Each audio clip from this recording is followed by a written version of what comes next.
Bon dia a tothom. Welcome.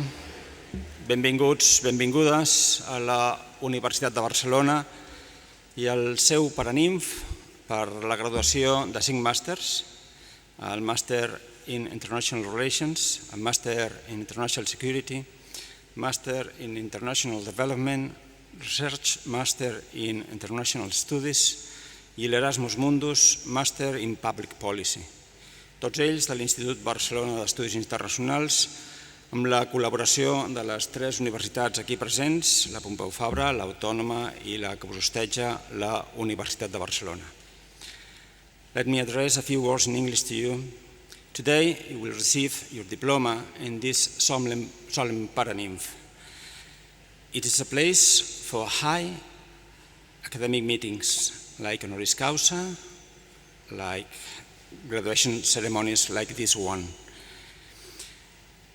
This room, this beautiful room, was finished in 1883. It means a long time ago. And it's a hall, it's a place with links with the present, with the past, and with the future. Today is an inflection point for each one of you, I think. An inflection point as a professional to looking forward with illusion and ambition. An inflection point also without forgot your personal history. I think you have to look back with gratitude. Gratitude with your family, your parents, your colleagues, your teachers, your alma mater university. Quiero terminar en castellano para gente que ha venido de fuera y hablaba de ser conscientes de la historia personal de cada uno de vosotros que fundamenta el futuro que tenéis por delante. En el futuro os esperan situaciones desconocidas a las que deberemos ayudar a encauzar. Retos que requieren escuchar, entender otros puntos de vista diversos a los nuestros, a otras personas, a otras culturas, a otros países. Me gustaría terminar esta breve reflexión, esta introducción, enumerando 4 competencias que creo que os pueden servir en el futuro. Os diría ser reflexivos, ser pacientes, ser ordenados y ser generosos. No es fácil potenciar estas competencias, pero creo que son necesarias. And I could finish, say you enhorabuena, congratulations, felicidades y que tengáis un merecido final de curso con esta graduación. Muchas gracias y doy la palabra al Vice-Rector Xavier Ramos de Economía de la Universitat Autònoma de Barcelona. Xavier, com vulguis. Sí, moltes gràcies. Benvinguts a totes i a tots. Welcome to you all. Welcome to the 2022 class. Welcome to your families, some of them coming from abroad, far away, I imagine. So that's a beautiful day.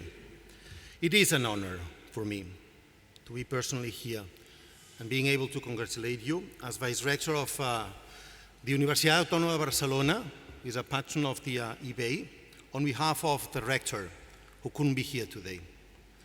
IBEI was founded in 2004, and since then, we have been very proud to welcome international talented students from all over the world.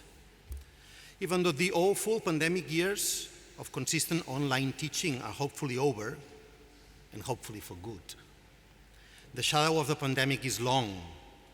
So I know that this has once again been a difficult post-pandemic year for students and for faculty also.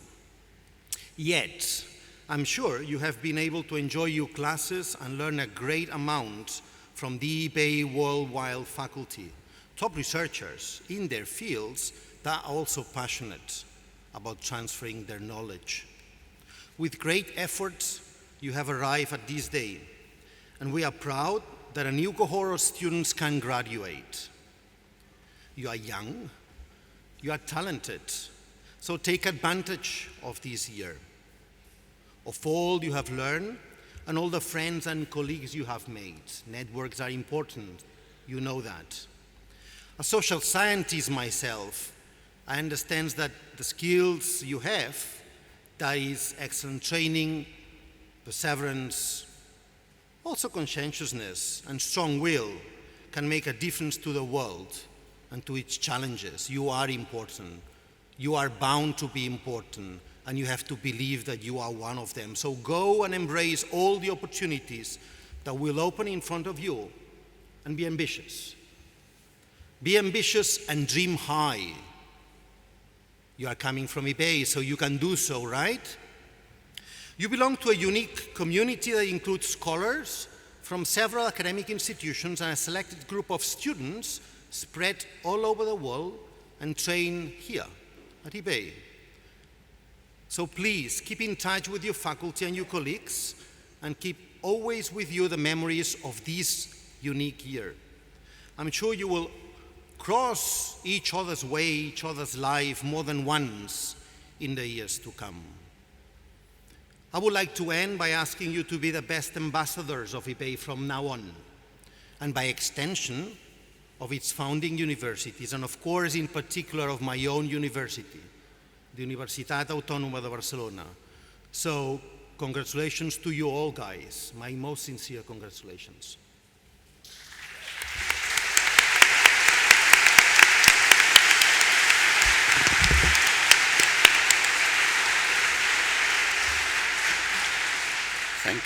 Thank you, Dr. Ramos. Have the word la doctora Ester Oliveras, Vice-Rectora de Compromís Social i Sostenibilitat de la Universitat Pompeu Fabra. Good morning, everyone. My first words are for the graduates and families. On a day like this, it's rightly that everything should be done to recognize your success.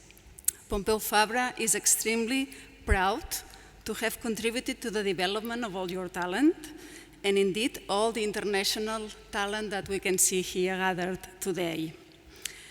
I also would like to excuse the rector of UPF that couldn't be here, but on his behalf, I also extend warm greetings and felicitations to all of you.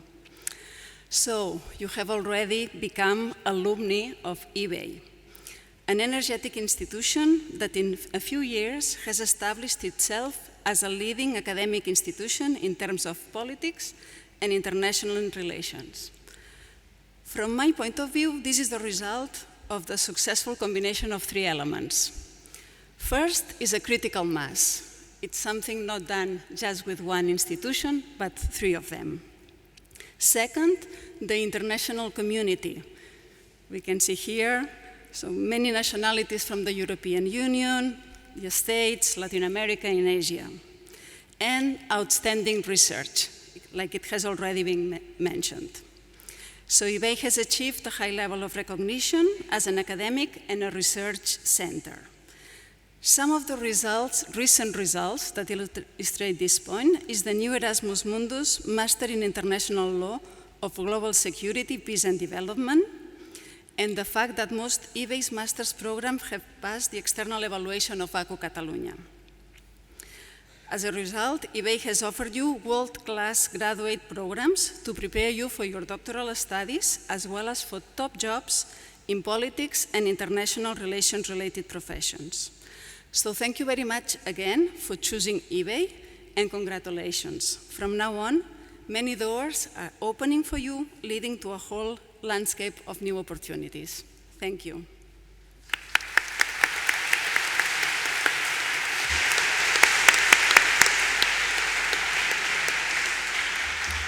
Thank you, Dr. Oliveras. I now have the word the Director of the Institute of Barcelona Studies Internacionals IBEI, Dr. Jacint Jordana, com vulguis. Gràcies. Dear Vice-Rectors, dear professors and researchers of IBEI, dear IBEI students and parents, friends and relatives, in the name of the Barcelona Institute for International Studies, or Institut Barcelona d'Estudis Internacionals, IBEI, from its Catalan acronym, as we call it most of the time, I warmly welcome you to this graduation ceremony for the class of 2022. First, I would like to thank you, our Vice-Rectors, for their keen words about IBEI, and also to give many thanks to the University of Barcelona for allowing us to celebrate this graduation ceremony in this splendid building, which is clearly one of the most extraordinary examples of the 19th century architecture in Barcelona. Designed to satisfy the needs of the renewed University of Barcelona in the second half of the 19th century, in parallel to the expansion of Barcelona as a great industrial city at that time. The auditorium where we are now, called Paraninf in Catalan, is placed in the very center of this magnificent building, and it's representing the very idea of the university, where all scientific knowledge is interacting and fertilizing, producing new ideas and concepts. This is the reason why this exuberant hall shows a sharp contrast to the austere character of the rest of the building. Before introducing Professor Quique Bassat, who is going to give the graduation lecture, I would like to add a few words regarding your intellectual progress during this course at IBEI. First, let me say that I hope that you have thoroughly enjoyed this year as master's students in Barcelona.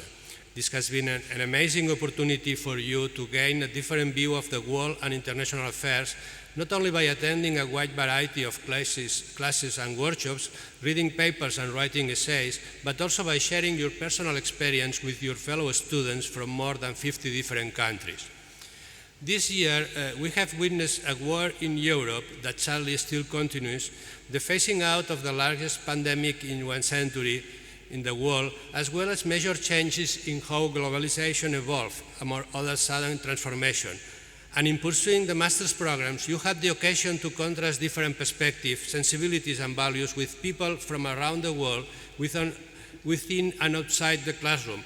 And we at IBEI care that you took full advantage of this opportunity to transform it in an extraordinary experience.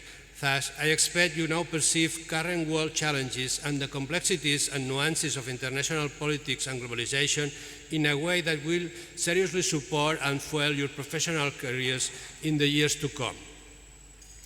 Finally, I must confess that IBEI needs your support, including your class. IBEI alumni now is over 1,200 graduates from more than 100 different countries, most of them actively working as professionals in most fields in international affairs. Graduates are, without doubt, the most important capital of IBEI. And we are committed to facilitate your connections and networking, and as a future members of this community of IBEI alumni, as well as providing information and collaboration to you in many different ways. However, we also need you from now on to continue building a strong professional, personal, and intellectual ties in this network alumni community. Finally, let me now introduce our invited speaker, Professor Quique Bassat. He has a degree in medicine from the University of Barcelona, as well as a PhD from the same university, with a work on the treatment and clinical characterization of malaria in Africa. He was based for several years at the Centro de Investigação em Saúde de Manija in Mozambique, where he still conducts most of his research. Currently, he is ICREA research professor at ISGLobal, the Barcelona Institute for Global Health, and he is the head of the malaria program. His main area of interest has been the prevention and treatment of malaria in childhood, with a particular focus on understanding the clinical overlap of malaria and other common pediatric conditions. His research has also covered the new paradigm of malaria eradication, with a particular interest in evaluating the role of drugs in elimination strategies. During the pandemic, he was particularly interested in studying transmission and pediatric COVID disease, advising the Spanish Ministry of Health on the strategy for a school reopening.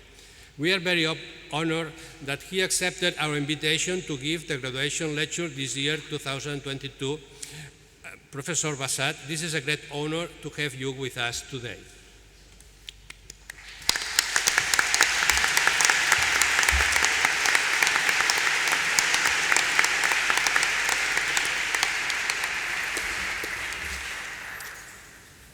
Thank you very much. It's a real pleasure being here. Academic authorities, IBEI President, IBEI Director, graduates, families, friends. I'm really happy being here today. And I'm really happy being here today because I was here in this same position 23 years ago when I graduated as a medical student. So I've been in the same seat as you were.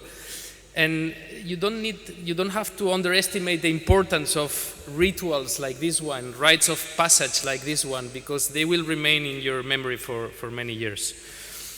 This is an act of academic dignity. This is an important act for all of you.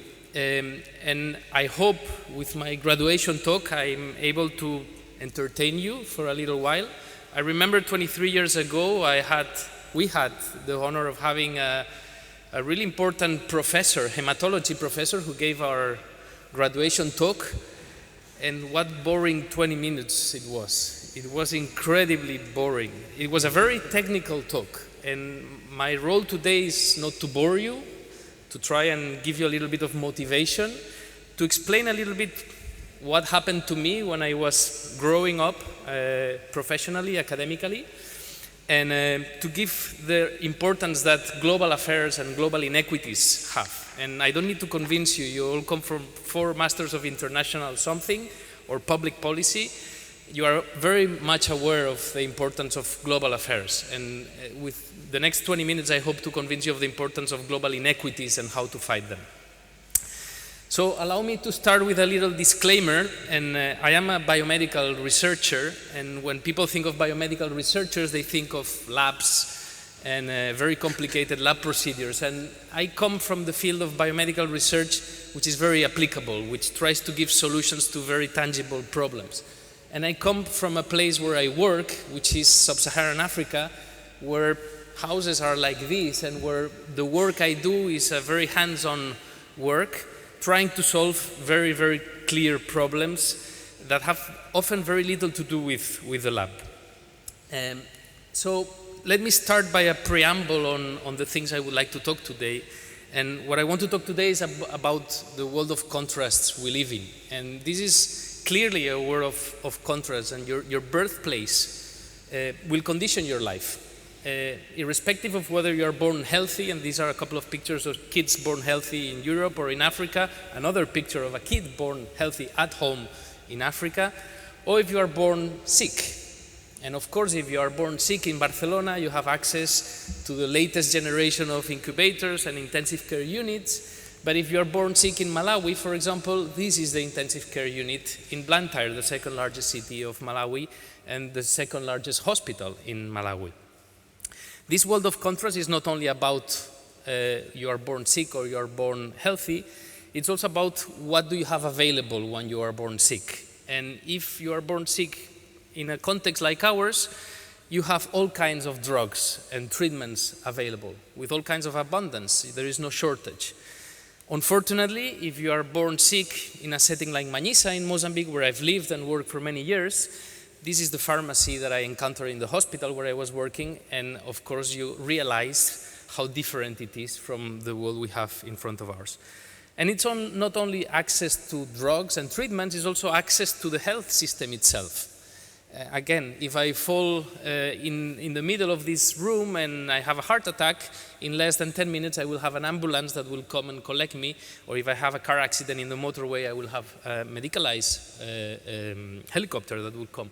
But the reality of access to health in most low-income settings, in most poor countries, is completely different. And as an example, in Mozambique, where I've had the chance of living for many years, over 60% of the 30 million people that live there do not have access to the health system at all, defined as living more than 25 kilometers from any kind of health system.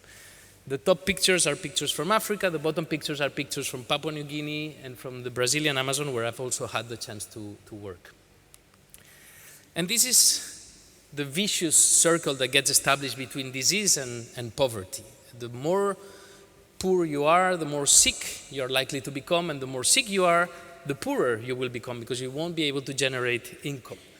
And there are tools to actually try and break this vicious circle. Science, research, innovation can break this vicious circle, can transform it in a circle which is virtuous, going from health to development. And I will try to give you a few examples of the kind of work that can have this magical power. So let me explain a little bit my personal history, and I hope you don't find this boring, but this is a picture of me many years ago.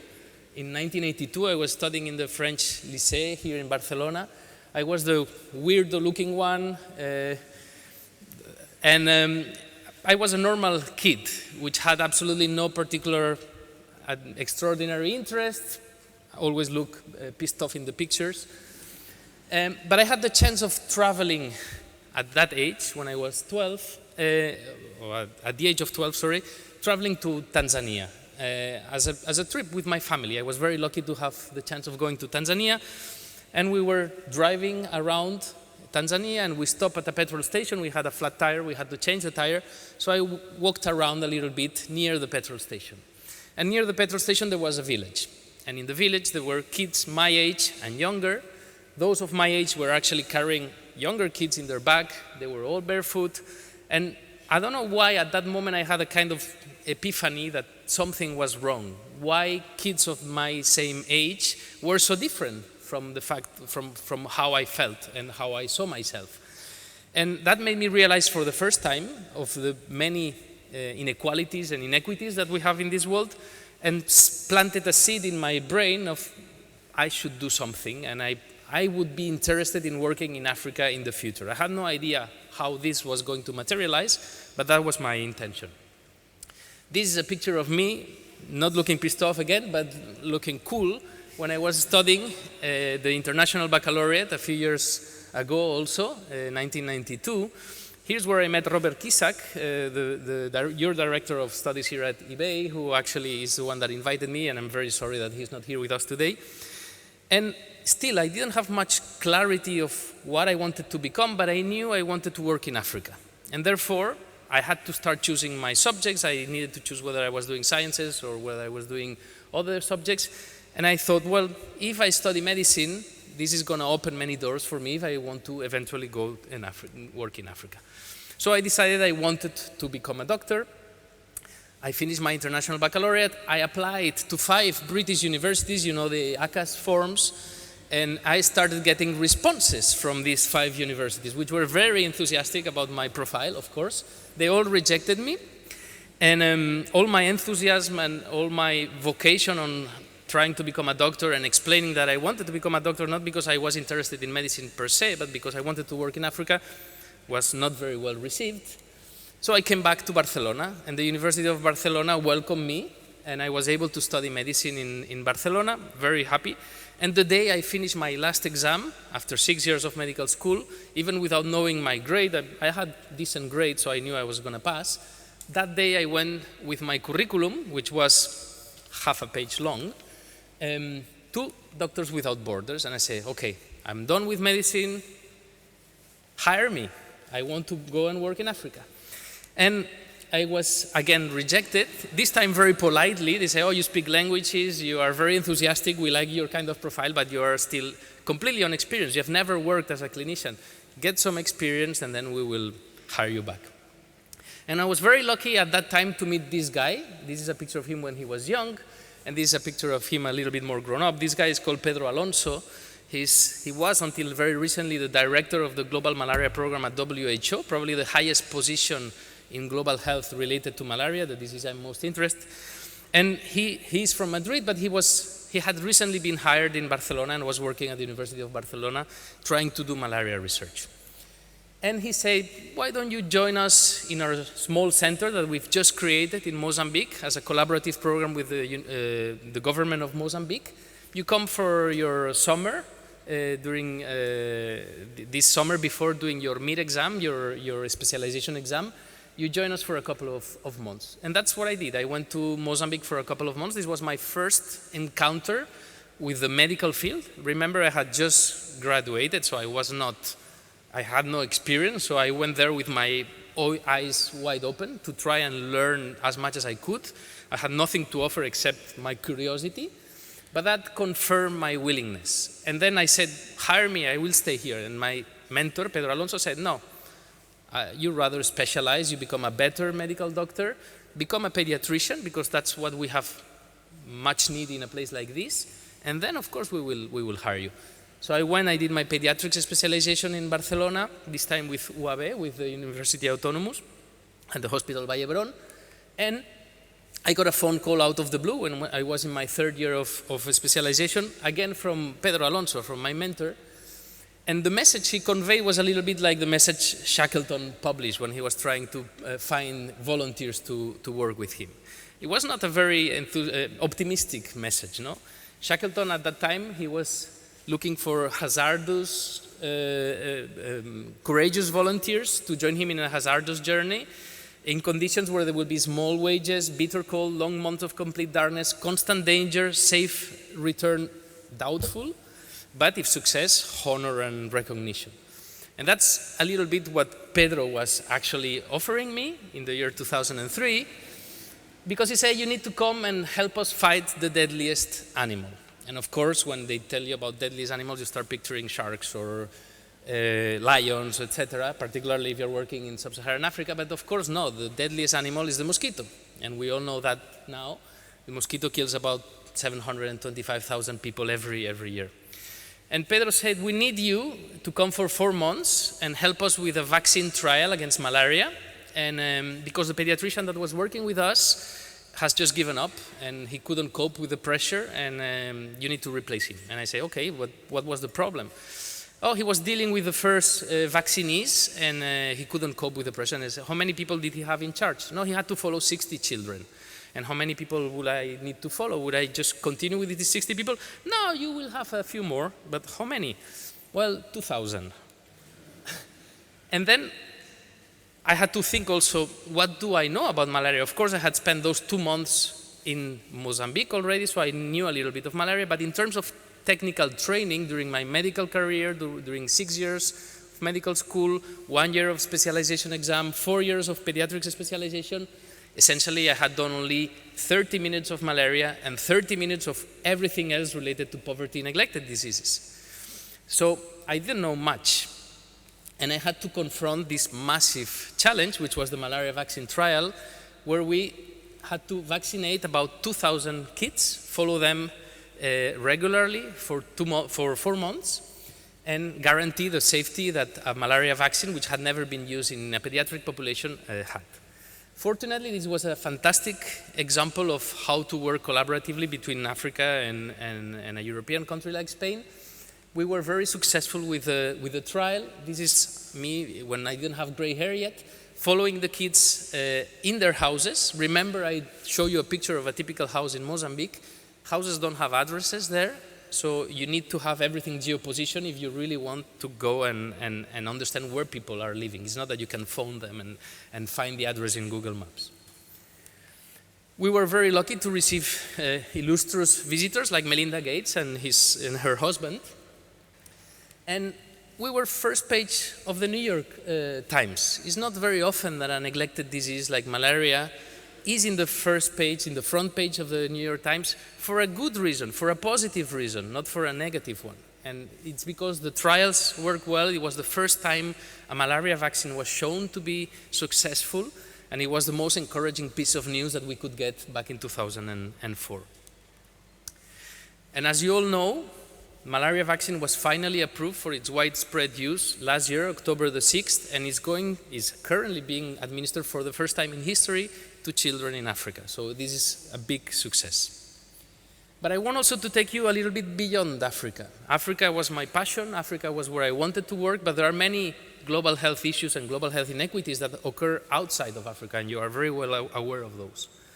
And I want to take you here to a place which is very remote and very far away. This is Papua New Guinea. And this is in the Pacific, 48 hours from my front door at home in Barcelona to the place where I was supposed to be working there. Very far away, very remote. And many of you will recognize this guy who has become a very famous researcher, Oriol Mitjà. At that time, and this is the year 2010, Oriol Mitjà was my PhD student, and was a young, very intelligent, very brave researcher who was very curious. And when he arrived to Papua New Guinea, he started seeing lots of children with these very ugly ulcers in the skin, in the legs, in the arms, in the face. And he had studied tropical diseases. He had studied tropical medicine. I had studied tropical medicine. We had no clue what this disease was. This was not even in the list of tropical neglected diseases. There is an official WHO list, and this disease was not even there. We started to ask around, and we understood that this disease, which is called Yos, it is very similar to syphilis, but it's not transmitted sexually. It's transmitted by contact, skin to skin, and that's why children get it. This is a disease that occurs where the roads end, in the most remote places. Okay? It's still endemic in about 12 countries all over the world, and still causing a significant amount of pain. It's not a disease that will kill you, but it's a disease that will cause a lot of pain and a lot of deformity. And the treatment of this disease was an injection of an antibiotic, of penicillin. But in order to get that injection, you need somebody that is capable of giving that injection. And in the places where this disease is endemic, unfortunately, you don't always have the people that can deliver these injections. So we came up with the idea, and the idea was, what if we replace that antibiotic treatment, which is given by an injection, with a single pill, a single dose of a single pill. This is azithromycin, is a common antibiotic that many of us take when we have respiratory infections or gastrointestinal infections. And we set up a study to test that. And the study was again successful. We showed with a small study, 200 kids with this infection, that the single dose pill was as efficacious as the injection. And therefore we could recommend a change in the treatment and also recommend something beyond, a step beyond. What if we were to treat the entire population at risk with a single dose, irrespective of whether they are infected or not, so as to interrupt transmission? This is called mass drug administration. This is a strategy that is often utilized to interrupt the transmission of infectious diseases. We did that, we got excellent results. We were able to demonstrate first that the treatment worked, that the strategy worked, and that when this strategy was applied at the population level, we could get rid of this infection. And importantly, what happened, this created a snowball effect and in a way capitalized the effort that was led by WHO, by the World Health Organization, of calling for the eradication of Yos. You may all be very aware that there's only been one single disease that has been eradicated from the earth. This is smallpox, not monkeypox, smallpox. And Yos was put in the list as a potentially eradicable disease. There were very ambitious targets. 2020, of course we're in 2022, we still have lots of Yos in the world, but at least we took out Yos. We put it in the list of neglected tropical diseases. We gave a strategy, and this strategy was endorsed by WHO and proposed for a global eradication. This is from a very small observation and a very small idea to a massive impact. And what I wanted to transmit with this is that small ideas have enormous power to change the world. Let me finish by addressing new challenges. And I hope you have all read Factfulness. This is a fantastic book. If you haven't, I highly recommend. Bill Gates gave a copy of this book to all graduates in the university a couple of years ago. This is a book written by Hans Rosling, who passed away in 2017. But already before the pandemic, he was warning us on the 5 global risks that we should worry about. And guess which one is the first one? The first global risk is global pandemics. And this was set well before 2020, and of course now we are all very conscious, but they were warning us that we needed to worry about the pandemic. And COVID arrived. 2019, end of 2019 in China, 2020 early first trimester here in Europe and all over the world. And this is the balance so far, and this is the optimistic balance. These are the official figures a few days ago, more than 500 million cases, over 6.3 million deaths. The less pessimistic figures multiply by 3 these numbers, because there are many deaths that have not been as attributed to COVID. But this is massive. This is massive, and we are all very aware of the problem that COVID has represented. But those of us who work in the global south were extremely worried at the beginning of the pandemic, and we thought there was going to be a massive catastrophe in those countries which have fragile health systems. And it was not only us, everybody was very, very worried about it. But if we look at the map of global cases of COVID and global deaths of COVID, we see that the map of Africa is very much emptier than the map of the rest of the world. And of course, there must be a massive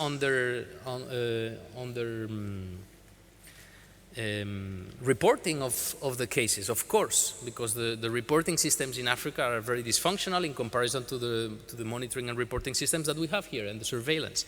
But there is something going on differently, because in a continent that holds about 16% of the world's population, COVID cases only represent about 2.2% of the cases, and COVID deaths only represent 4% of the cases.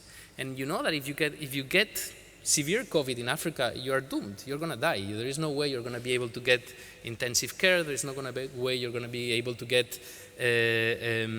ventilation, etc., because simply this is not generally available. And the question is, are we seeing all that happened?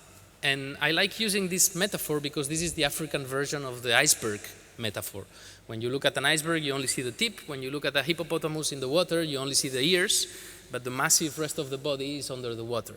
So this is a little bit what has happened in Africa, except that there haven't been many deaths related to COVID in Africa in comparison to what we've seen here. And why is that?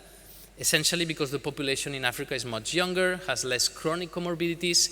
Just to give you an example, about 30% of the population in Barcelona is older than 65 years of age, while in Africa, in a typical African country, only 3% of the population is older than 65 years of age, and more than half is younger than 18 years of age. And you all know that being young is a protective factor against severe COVID disease. I want to finish with my last slide just to give you an idea of one of the massive inequities in health that we've been witnessing and we've been living real time, and is the distribution of vaccines. I hope all of you are vaccinated and that you are lucky enough to have access to those vaccines, but look at the distribution of at least one COVID vaccine in the world. We have given more than 10,000 million COVID vaccines all over the world. Over 70% of the world's population is adequately vaccinated. But in Africa, still less than 10% of the population is vaccinated. And that's unacceptable. And we need to still be vocal about it, because everybody's turning the page on COVID and everybody's forgetting that there are several countries which are still completely unprotected. So allow me to finish. This is my last slide. My colleague here mentioned that, Xavier Ramos mentioned that you have to be ambitious and dream high. You said that. And I want to say a similar final message. Don't be afraid to follow your dreams. You've all successfully finished your masters. You are now embarking on a more professional career. Follow your dreams, follow your vocation, even if your vocation is strange, even if your vocation doesn't fit the general rules. And I hope my example is an example of somebody that was very clearly vocational, followed his dreams, even though my dad wanted me to become a neurosurgeon, and I never became a neurosurgeon, but I still did interesting things. And importantly, always have this global aspect, always make your vocation global, because we are living in a global world, and without having a global approach to whatever you do in your future professional lives, you will not be successful. Thank you very much.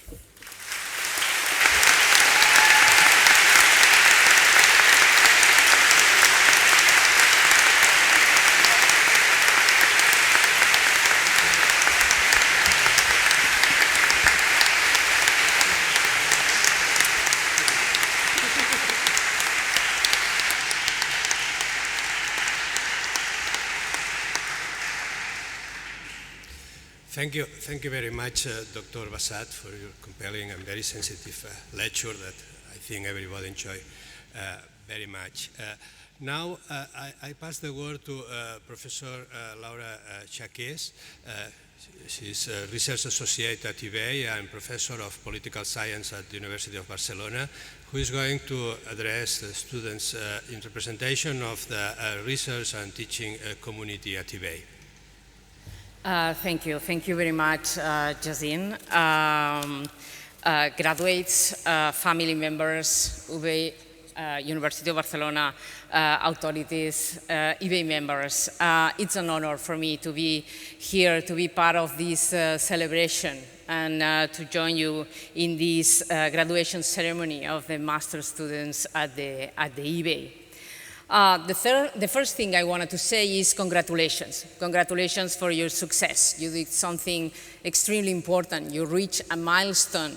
And I'm sure that what you learn during this year is going to promote your professional career and also your personal life. I'm sure of it. In this seminary, we are gathering more than 140 students of different nationalities. Actually, there are more than 40 nationalities, and what they told me is that this is the largest number of nationalities ever at the IBEI, and we are extremely proud of that, of the heterogeneity of the IBEI community. It's a real pleasure to celebrate this graduation at the Paranymph of the University of Barcelona. They already told you many things about the Paranymph of the University of Barcelona. I also been here several times as a member of the University of Barcelona.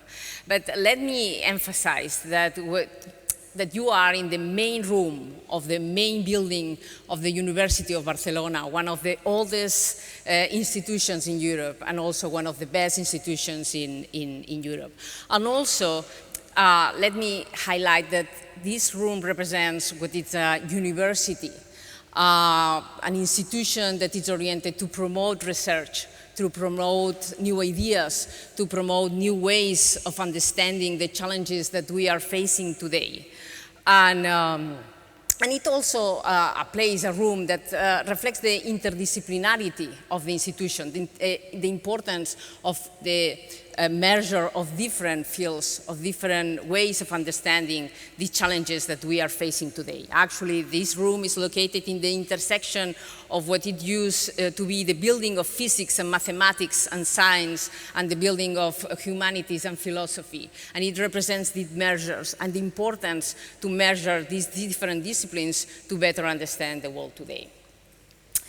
I think that and of course, a university is also an institution that is oriented to promote the transfer of ideas, the ideas that we create in this institution. I think that the IBEI has promoted both research and the transfer of ideas in an outstanding way. The IBEI is an institution that today is part of some of the best networks, international networks of research, like ICREA. The IBEI is an institution that is home of different ERC grants. It's also an institution that has produced and published in some of the top journals in the fields, and the books that we produce at the IBEI are also published by the best publishers in the world. So, and we are extremely glad about that, and we are extremely glad that we are getting better and better each year. Also, the IBEI develops some of the best educational programs in international relations and security in Europe, and we are also very proud about that. And especially, we are very proud of the work that all the IBEI community has produced, especially during the pandemic, to maintain the quality of these educational programs and to create a comprehensive learning environment for all students. We really thank all the IBEI communities, teachers, administrative staff, and researchers for being able to produce all that. But especially, I want to thank students. I want to thank students for having chosen the IBEI as the institution in which they want to follow their degree programs. I also wanted to thank you for the excellence in the performance of your studies during this year. I'm sure that you learn a lot, of knowledge, that you get new skills, and this is going to be especially important for the near future. And also, I hope that you learn not only inside the classroom, but also outside the classroom, and that you construct a strong network of colleagues and friends that will help you in the future. But let me finish with asking you something. I want to ask you that you use all this knowledge that you gather during this year, and you make a strong contribution to our society. As you know, we are facing strong challenges today. The world, as we understand it today, is changing. The world order is transforming. It's going to be transformed in the next decade.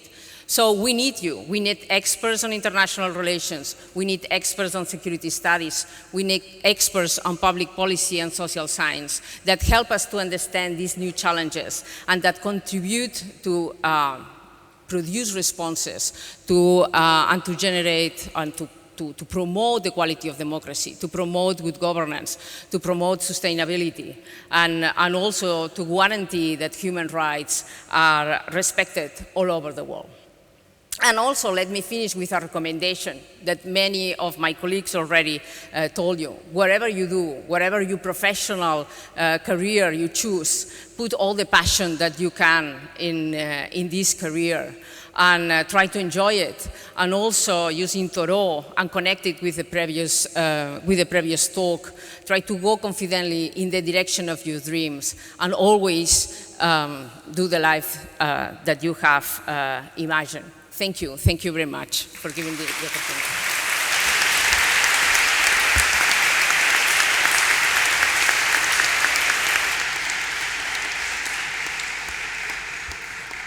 Many thanks, Dr. Chaqués.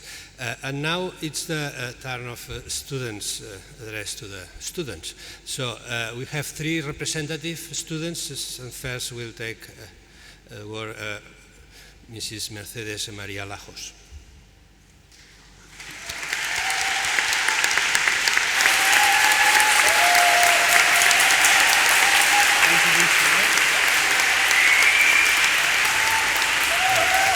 Good afternoon, everyone. Welcome. Welcome to the official address to the students for the class of IBEI 2022. Now, I'm not your first speaker, I'm actually your 3rd speaker today, but it is my pleasure to introduce the first speaker here today. He's a very good friend of mine, he's a very good friend of many of you here, and I know that if you've heard him speak before, we're in for a treat here today. Please welcome my very good friend, Angel.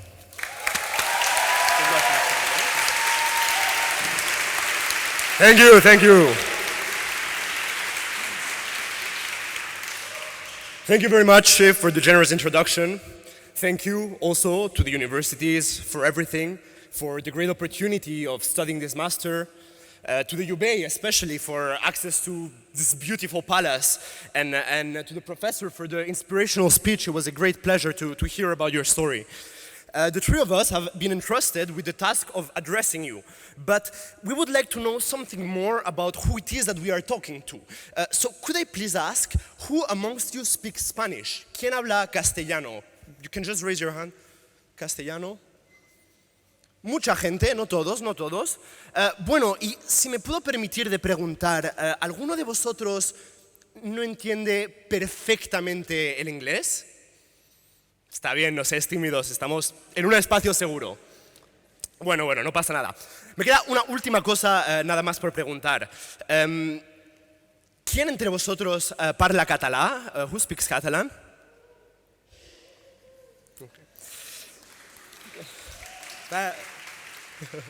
Gracias. Yo personalmente no soy catalán, no he nacido en Catalunya, però us puc assegurar que ha estat un plaer estar-me aquest any aquí, en un lloc de tanta riquesa cultural tan exquisida, una tradició acadèmica tan rellevant, una llengua tan refinada i una història tan feraç.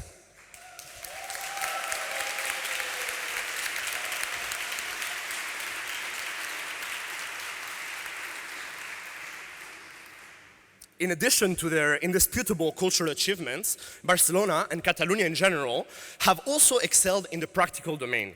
They have truly understood how to reap the benefits stemming from the symbiotic potential of migration, as this room clearly shows us. Barcelona's policies are taking a character that ever more paints the city with a feminist, multicultural, and global identity. But as Robert Putnam so clearly exposes in his lecture E Pluribus Unum, which was awarded the prestigious Swedish Huon Skytte Prize in 2006, living with diversity also comes with difficulties. Como bien sabemos, vivir juntos presenta dificultades. Dificultades con las que nos encontramos cada día al olvidar que la convivencia también implica la coexistencia. Pero coexistencia no como mera convivencia, coexistencia a más niveles, al nivel de las ideas, de la cultura, Coexistir también entendiéndose y entendiéndonos. Coexistir con lo que tenemos juntos, con lo que somos, siendo más lengua, más cultura, más personas. Coexistir utilizando la luz del entendimiento para luchar contra las sombras del odio. Como bien recuerda el clásico del cine francés La haine, si tu étais allé à l'école, tu saurais que la haine n'attire que la haine. Si hubieses ido al colegio, sabrías que el odio solo engendra odio. If you had gone to school, you would know that hate only breeds hate. And indeed, it is possible that school, and especially this degree, teaches many things about hate. But a question that is worth asking is whether this educational path that has been cherished so much teaches us the skills that we need if we decide to leave the dome of academia and walk into professional life. It is known that some of the elements learned and the skills acquired throughout our education do not come back to be directly or practically useful. Yet, and especially for the younger ones sitting here, I have to say that this educational path does give you something. Throughout your higher education learning, the academic method develops in an individual the indispensable skills of evaluating knowledge, of critically discerning information. Those are skills that will prove exponentially more useful as the mediatic space around us continues getting more saturated throughout our lives. I could go on with the great benefits of the education or about Barcelona, but I must admit that I'm struck by a hint of sadness. A hint of sadness when I think that this palace, not the palace in which we are currently sitting, but the one with the memories of our time, of this year shared together here, when I think that this palace will slowly fade and become a palace filled with sculptures, a palace that contains the images of our greatness and the images of our hardship, a palace filled with our ambitions, our dreams, our fears. And so, not short of one of Italo Calvino's Invisible Cities, it could be said that the sculptures that we have created together in Barcelona will at their time sculpt us and shape the cumulative direction of our life. They will end up being, like they are now, part of who we are, part of who we will become. And this has been the real magic of this year. I can't but immensely thank all of you, Barcelona, students, teachers, all the staff. I can't but thank all of you for this beautiful palace with sculptures in space and time that we have created together. Might it always remain with us as a compass, guiding us through the high seas ahead. Thank you.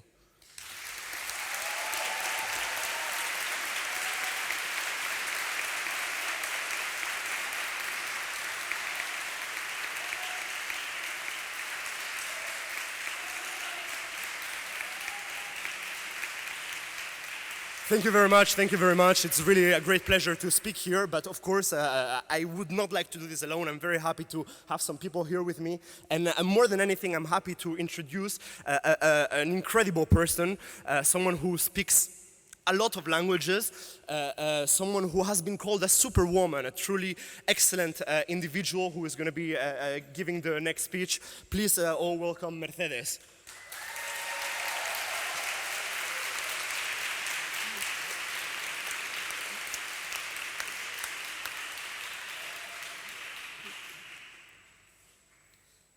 Molt bon dia a tothom, muy buenos días, good morning, bonjour, buongiorno, goedemorgen, guten morgen, jó reggelt, dobre utra, sabahul khair, zau shanghao, habari za subuhi, suprabhat. Dear students, families, professors, members of IBEI, and guest speakers, it is an absolute honor for me to speak to so many different nationalities here today. Gathering such a diverse community from all over the world is undoubtedly IBEI's merit, and it is not a small one.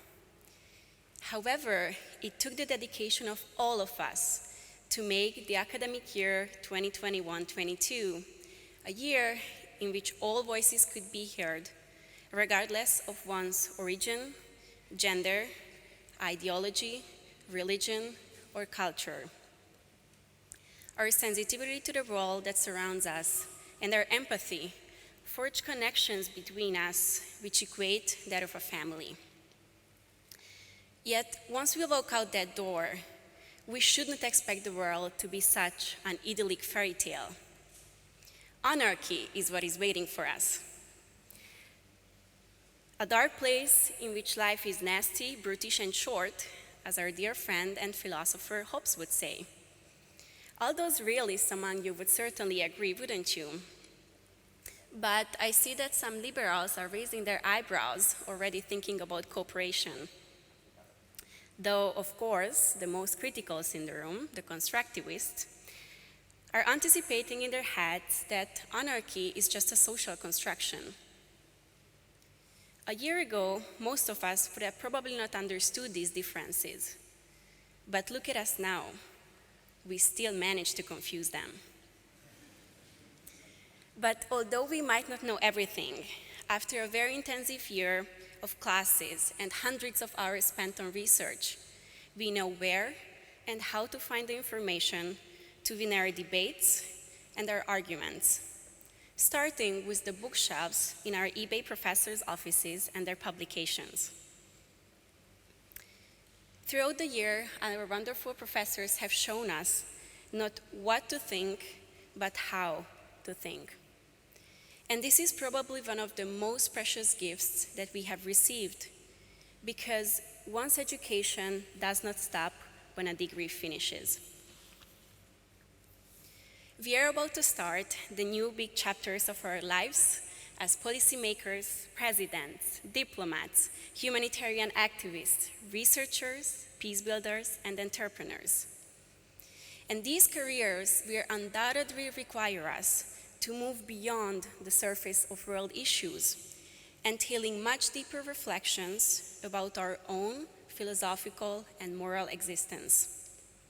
For example, can the world be moved away from Western centrism and be redefined from the perspective of multiple cultural, economic, and political practices?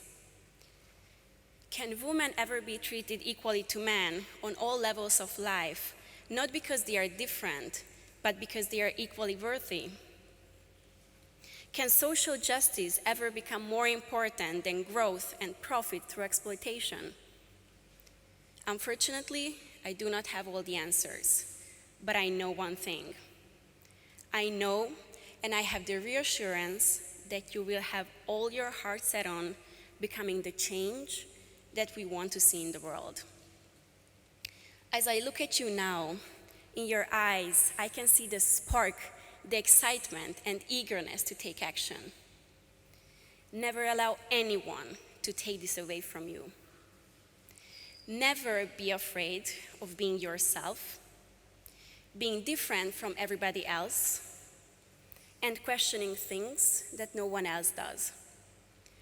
Extraordinary changes require extraordinary people, which you all are. And for the final thoughts, let me finish with a few lines from Robert Frost's poem, The Road Not Taken. Two roads diverged in a yellow wood, and sorry I could not travel both. And be one traveler long I stood, and looked down as far as I could, to where it bent in the undergrowth. I shall be telling this with a sigh, some were ages and ages hence. Two roads diverged in a wood, and I took the one less traveled by, and that has made all the difference. Thank you.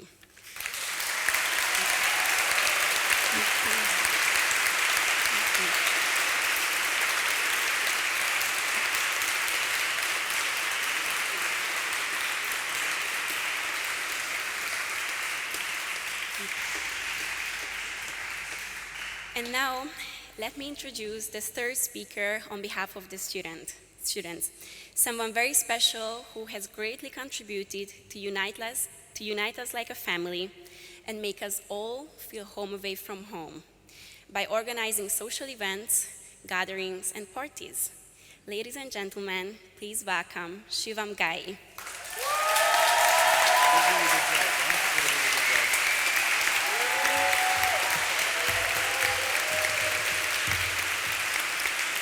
Good afternoon, everyone. This is the moment where all the nerves set in, right, isn't it? Good afternoon. Thank you for having me. Like you just heard, my name is Shivam Ghai, but most of you know me as Shiv. I've been at IBEI for 2 years now. That's a long time, and I can't quite believe that I'm here. I can't quite believe that we're all here today. It's been quite a journey. We've gone through fighting through a global pandemic to figuring out how to do references for our thesis. We've gone from the dreaded 9 a.m. class on a Friday to the long, long nights we spent together at Dixie 724. For the parents that are curious, Dixie 724 is a library. You know, it hit me more than ever today how far I've come, how hard I've worked to accomplish everything I have thus far, and everything that has led me towards a master's degree at IBEI. And yet, regardless of all those accomplishments, my heart and my consciousness still remain anxious about what is to come.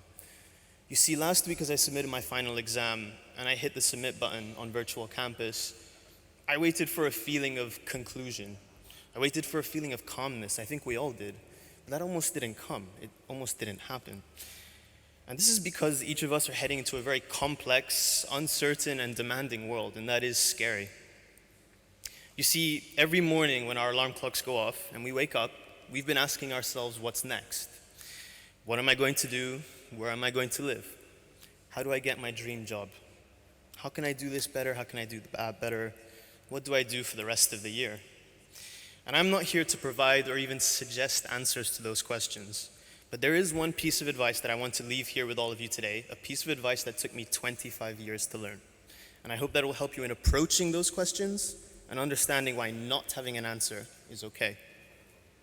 You see, each and every single one of you is unique. And that's because of every influence, factor, or thing throughout your entire life. It's quite literally what has led you to become the person you are today. However, it is this uniqueness that means you will face unique challenges and barriers when trying to achieve what you want most from this world. Now, this is whether because you're struggling financially, maybe it's because of where you're from, maybe it's your gender, maybe it's your sexuality, or maybe it's the color of your skin. You will be challenged. This can be hard, this can be stressful, and it makes answering those questions about life that bit harder. So how do we face all of this? The truth is, I don't know.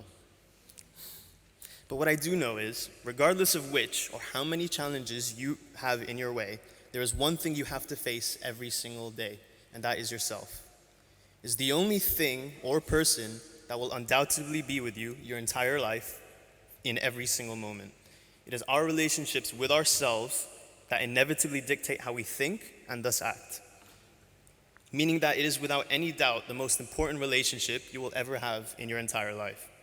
So, every morning when your alarm clock does go off and you wake up, while thinking of all those difficult questions that you will be asking yourself, the least you can do is be kind to yourself, the same way you would be to someone you love. I want each of you, no matter what path you take in life, to remember this. Because without it, without that self-love, we do not stand a chance against any of the things that hold us down. So be sure against all the odds to be aware of your relationship with yourself. Speak to yourself as if you were speaking to someone you love. Do things for yourself as if you were doing them for someone you love. The world around us is a very complex place, a very challenging place, so the least we can do is make sure that the world up here is a nice one. Now, I've had the pleasure of meeting almost everyone up here, maybe some just momentarily, but one thing I do know about all of you is that you can accomplish this. I have no doubt in my mind that every one of you sitting up here has what it takes to accomplish exactly what you want from life. And that's because no matter the odds, no matter what challenge or barrier was holding these people down throughout their entire lives, they all still made it here today to receive a master's degree in Barcelona. And with that, I want to say congratulations to each and every single one of you. Congratulations on everything you have accomplished thus far in life. Congratulations on the immense accomplishment of earning a master's degree, and congratulations in advance for everything you will accomplish for the rest of your lives.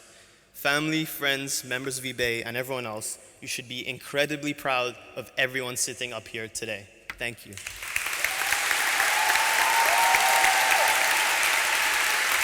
Thank you from all three of us.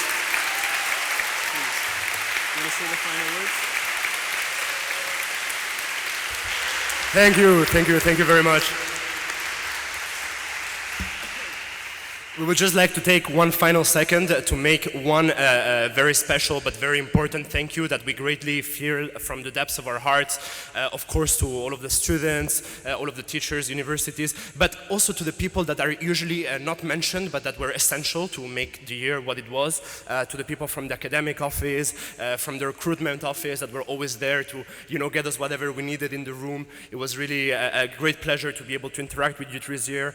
Also, other people who are not here, like the staff from the canteen and the cafeteria that kept us well fed and gave us coffee whenever we needed. We thought it was important to make a word for them. So that's it. Thank you very much to all of you.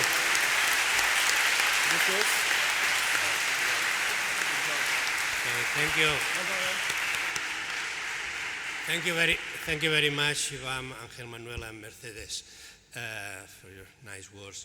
Now, for this final speaker in this series of speech to the students, we have Ambiorix Feliz, who is the lead of the IBEI alumni, the Barcelona chapter. So.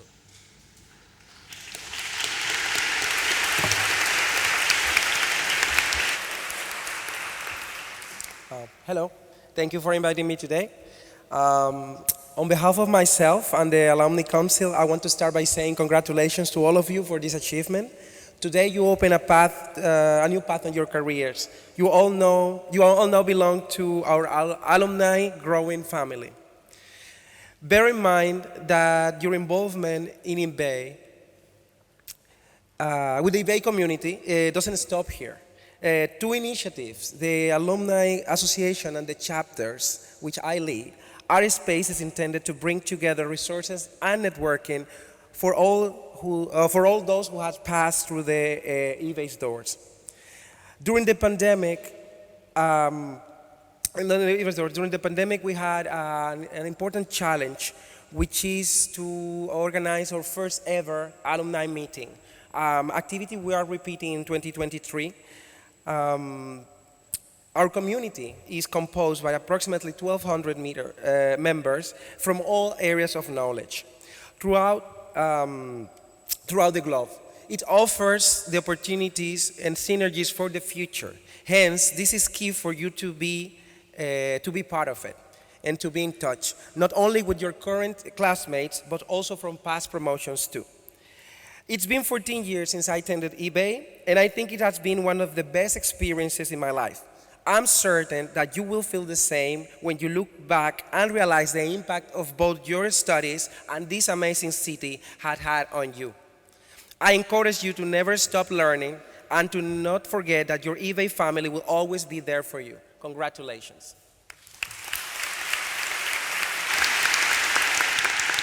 Thank you. Thank you very much, Ambiorix. Thank you, Mr. Brito. Thank you, Dr. Jordana. Thank you, everyone, for your words. Thank you, Quique, Bassat, for inspirational words. And I've been thinking how grateful we have to be to live in a society with a health system like this one. Thank you for your consideration and for your words. Well, we start the second part of this ceremony. This is a part I will demand to Narcís Serra. Narcís, si pot pujar aquí, que començarem el lliurament de diplomes. I té la paraula la senyora Mariana Fernández, cap de gestió acadèmica, i la doctora Andrea Bianculi, coordinadora acadèmica del Màster en Relacions Internacionals, que llegiran els noms dels graduats i de les graduades.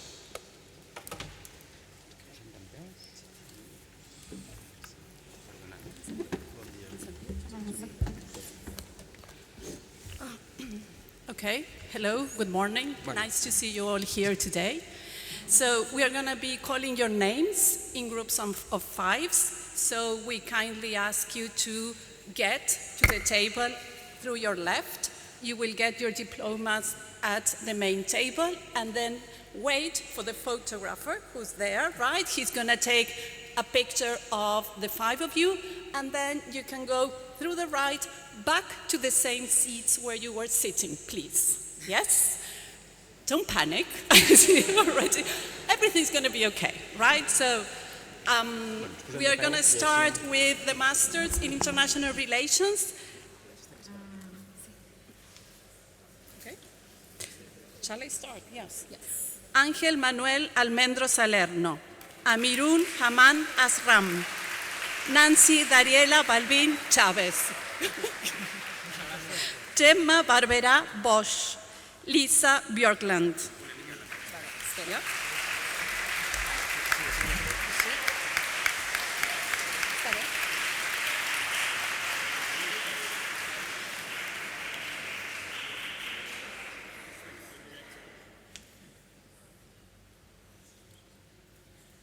Victoria Brim, Olivia Brink, Johanna Busha, Berta Kalm Steva, Catherine Carrias.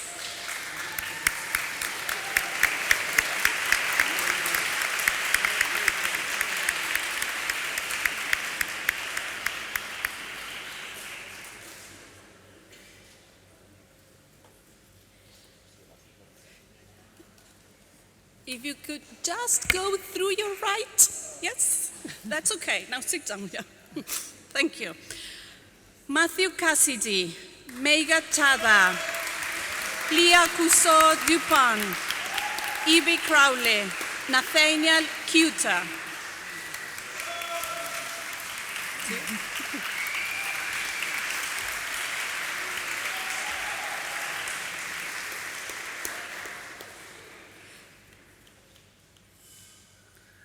Rocío de la Fuente, Álvaro de la Era Luis, Sofía de Osa de Lucio, Víctor Delgado Pérez, Emma Dondero. Are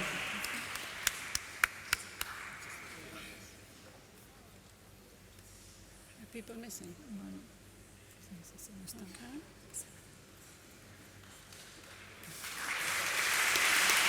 Susana Escobar, Carmen Fabiola Francesa Omonte, Kimberly Fryer, David Garnier, Helga Heirsdottir.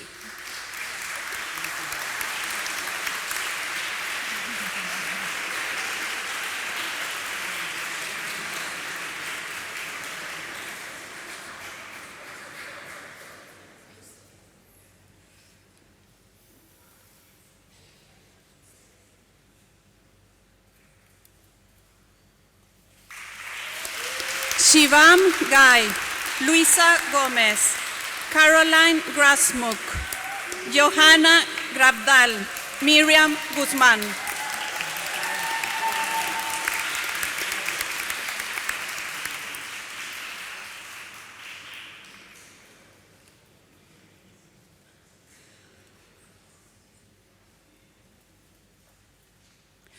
Leo Harris, Olivia Sita Harvey, Arden Hooper, Jean-Marie Joubert, Angelica Cacridas.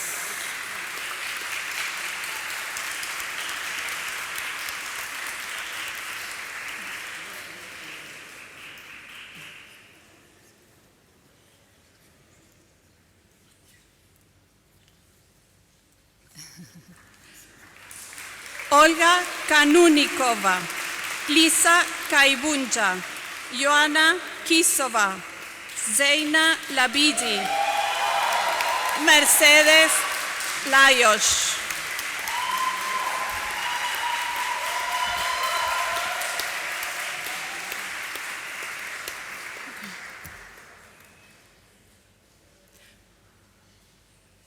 Paula Lazagabaster, Leo Leclerc, María Llauradó y Ricard, Ilia Loisel, Samuel López.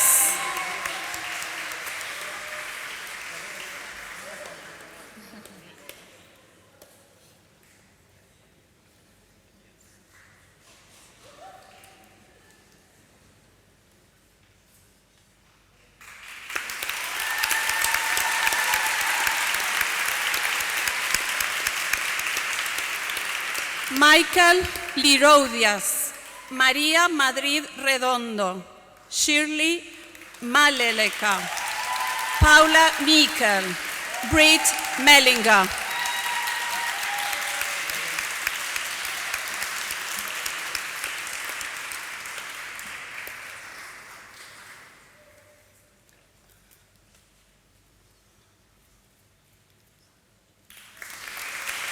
Anna Muhlenberg, Joan Montovio Mayo, Trang Dang Nguyen, Emil Normansen, Gabriela Palma.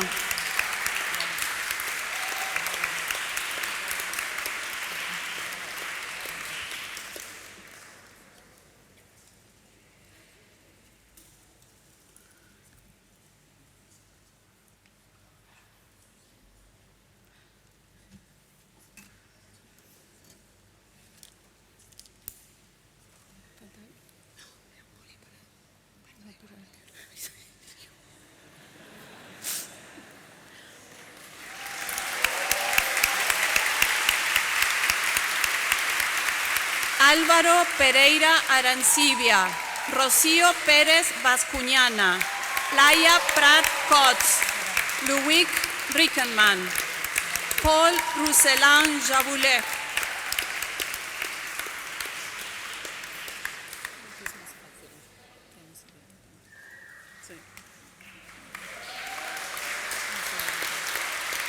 Pushkin Salunke, Sebastian Scher, Mateo Schmidt, Emanuel Estokel, Karim Trabulsi.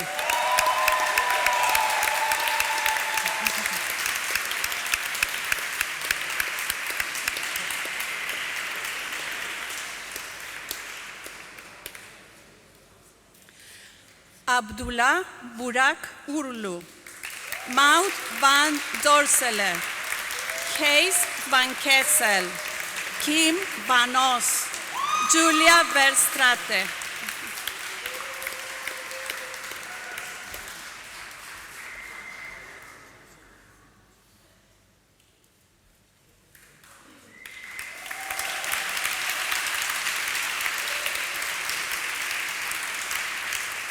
Mira Vijay, Nicole Bella, Charles Fornery. And now we will proceed with the students of the Master in International Security, Lucas Abeledo, Arrate Arrizabalaga Lorenzo.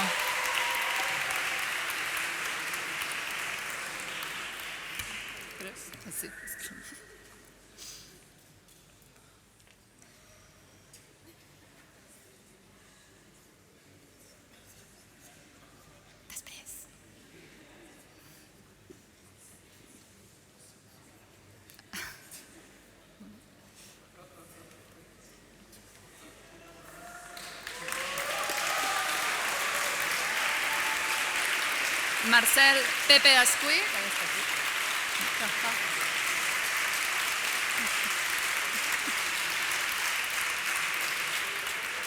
Zara Ascari, Ignacio Berreta, Mauro Bidó, Ricardo Cachamani, Víctor de León Kunst.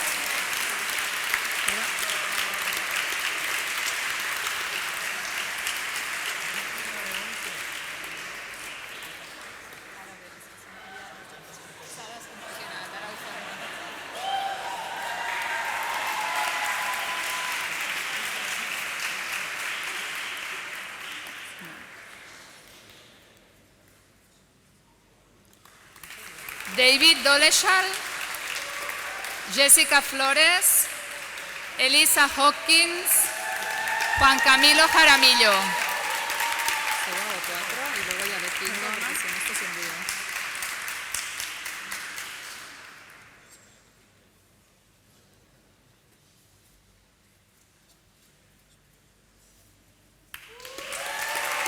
Shugufa Kakar, Anastasia Komiak, Terence Levens, Rosa Lockenberg y Durre Mendivil.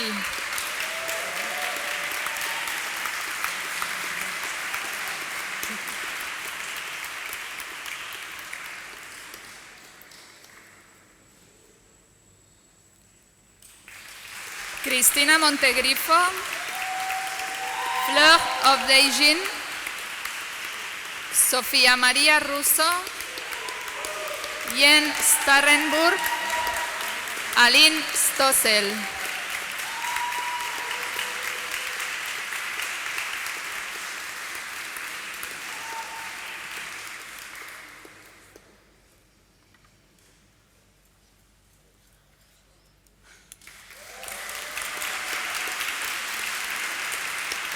Sara Suárez and Cristina Zapatero Campreciós.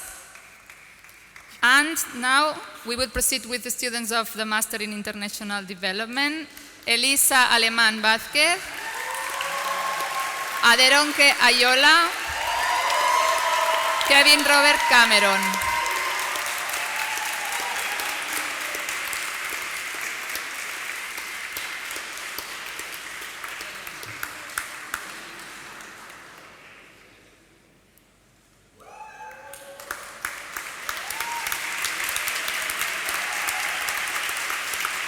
Robert Coe, Corey Davis, Christine Devisser, Ana Lucía Delien, Nathaniel Fleischmann.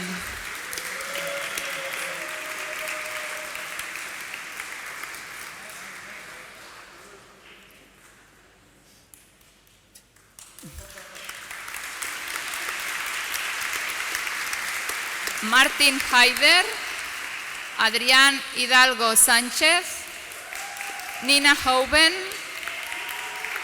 Jana Jark, Eva Kolkman.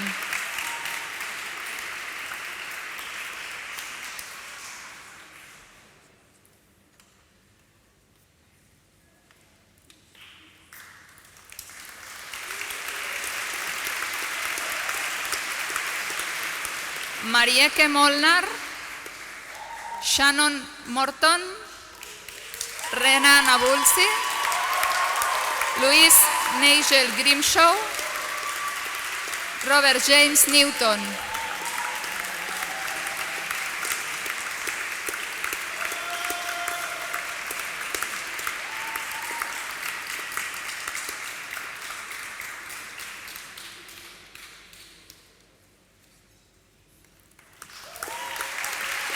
Natida Nivasnanda,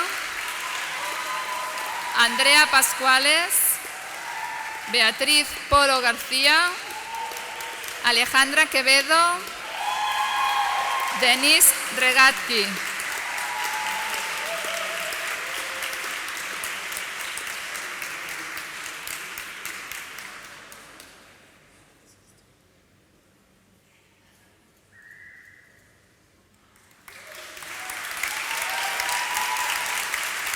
Violeta Rivera, Fatix Sevim,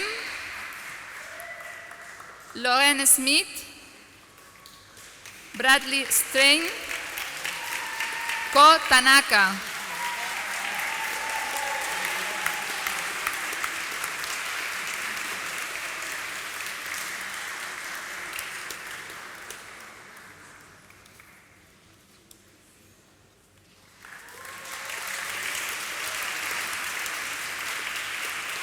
Molly Thompson, Renato Valer Serna, Isabel Vallejo, Julia Bejian, Diana Zanabria Sequeiros.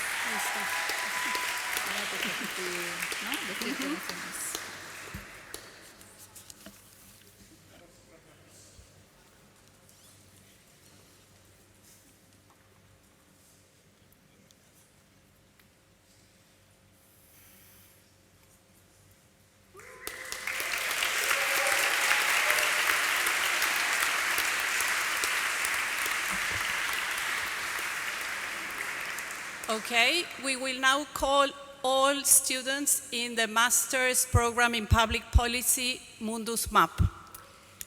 Bruno Agostoni Barceló, Salvatore Delle Donne, Marco Romeo,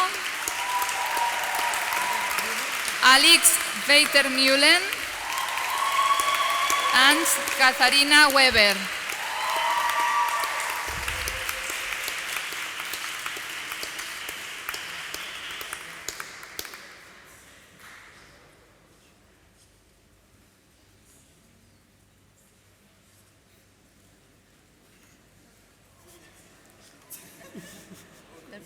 There is Alex Weitermühlen. Alex? Sí, sí, estás por aquí.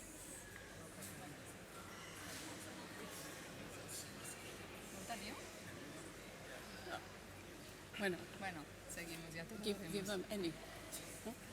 Anyone. Ah, está aquí. Salió. Ahora.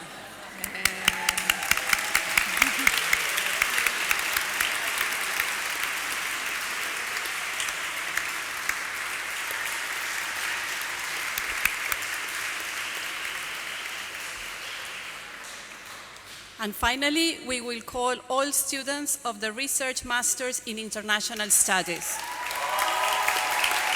Luisa Kramer. Margot Dandrifosse. Ana Font Picas. Débora González Tejero. Charles Louis Collins. And Sinisa Vikanovic.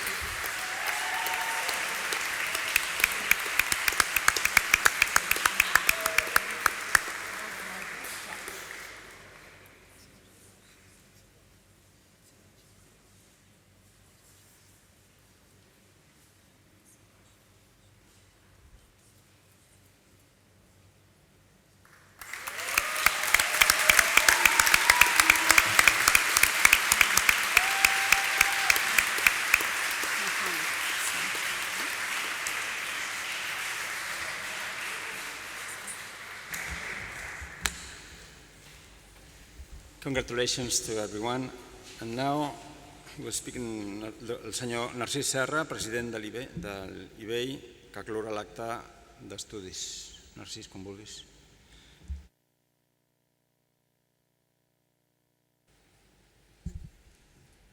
In the first place, thank you to the students, the families, the faculty that are attending this closing or this graduation ceremony. We finish another course, but for you that's not an end, but it's the beginning of a personal career. Our aim has been not only increase your knowledge on international relations, but enlarging your vision of the world, helping you to have your own approach and addressing the problems of our world. So, I hope that this course 21-22 has been useful, fruitful in the process of your own plans of personal education. We have not been intending to offer you different recipes to address different situations. It's far better to invest in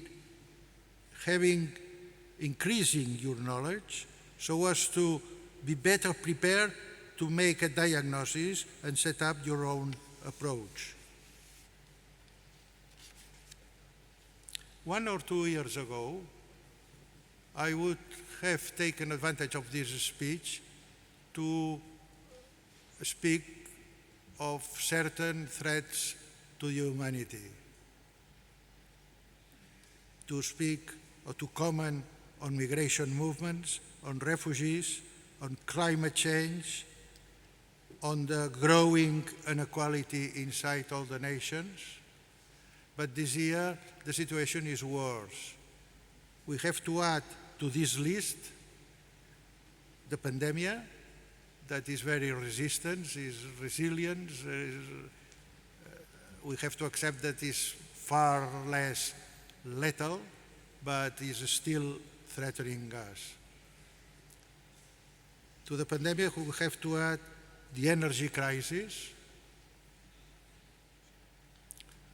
To the energy crisis, the economic crisis, with levels of inflation that we didn't know in the last 40 years. And above all, we have to add the war in Ukraine, the invasion of Ukraine, that is a war that is becoming a lengthy war that's taking the form of an attrition war. Attrition means try to inflict costs to the adversary, to the enemy. And in fact, we have to accept that the costs for Ukraine are enormous, are unacceptable from any human point of being, of seeing. A long war maybe is a cost for Russia, but may carry on the complete destruction of the main cities of Ukraine.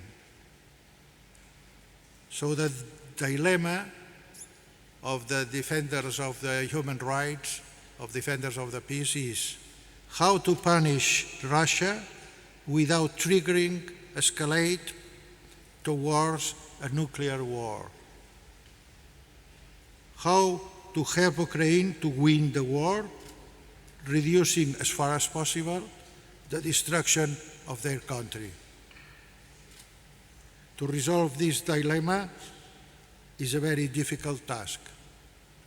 Our task is in the field of the public opinion. We have to be informed, well informed, and transmit the information elaborated by ourselves on any international problem. And in this moment, in my opinion, the first one is the war in Ukraine.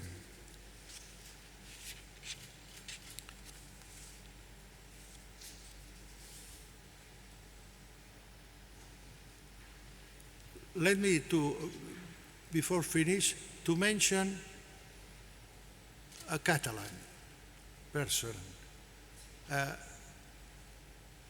A Catalan that was, in his times, the best cellist in the world, Pablo Casals. Pablo Casals was a musician, but decided to contribute to the peace, not returning to Spain unless Spain could become a democracy. Unfortunately, he died 1 year before the process of transition to democracy of the Spanish nation. Pablo Casals was decorated by the gold medal of the United Nations, the gold medal of the peace of the United Nations, just 50 years ago. In his speech, Pablo Casals said, we have to remember that we are leaves of only one tree, the humanity. This stoic legacy is still important in our days. Humanity as a community, humanity as a community of risks, as said Ulrich Beck. Maybe someone will be told that our efforts in the public opinion are nil, are condemned to the failure. I would respond like Kant when was accused of being too utopian when proposing the perpetual peace. Kant said, maybe the achievement of perpetual peace is impossible at this time, but we can get closer. And we have to make efforts every day to get closer to a more peaceful world.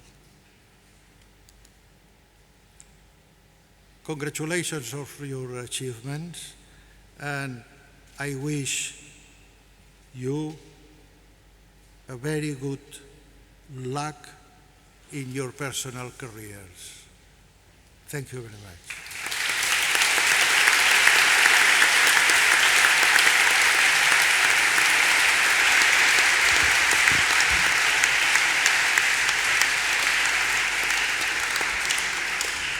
Thank you very much, Mr. Serra, Narcís Serra. And let me recover and remark 3 words that people said here: ambition, dream, and passion. Look forward with ambition, act with passion, and dream with a better world, with your work and with colleagues and your families.